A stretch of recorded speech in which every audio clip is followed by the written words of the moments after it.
pada masa itu pernah terjadi ada dua orang Yahudi pura-pura masuk Islam dan tinggal di Madinah. Kisah nyata terjadi.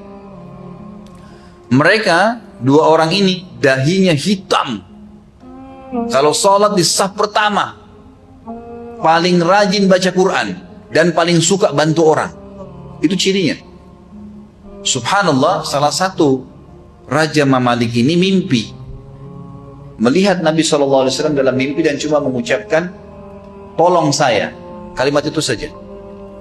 Maka raja ini pun segera ke Madinah, besoknya berangkat, mengumpulkan masyarakatnya, ada apa dengan kalian? Kok saya mimpi Nabi SAW bilang tolong saya? Apa yang saya akan tolong Nabi? Apakah kalian penduduk Madinah ini punya masalah? Karena kalian adalah tetangga Nabi SAW. Ada sesuatu?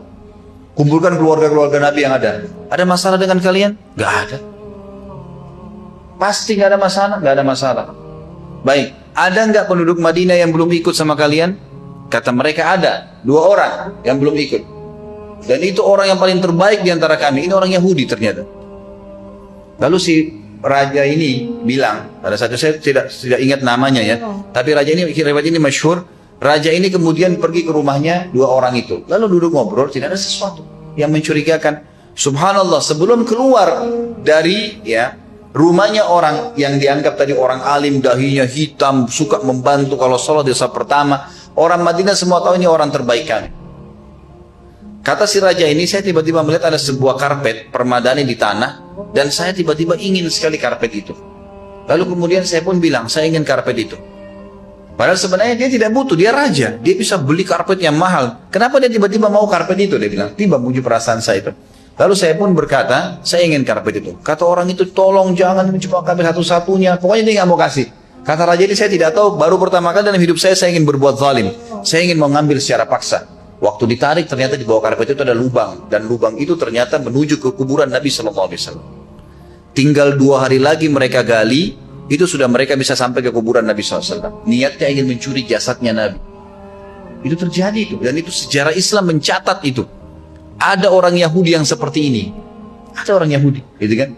Bayangkan dia bisa dahinya hitam, orang yang paling baik, orang yang semua, kedoknya, munafik, gitu kan? Dan itu juga terjadi sebelum menjadi Abdullah bin Sabah yang mendirikan pemahaman Syiah. Pura-pura Islam. Dan terbongkar di kalangan para sahabat ditahu, dan yang membunuh Abdullah bin Sabah adalah Ali radhiyallahu anhu. Karena memang dianggap dia mengaku Ali sebagai Tuhan.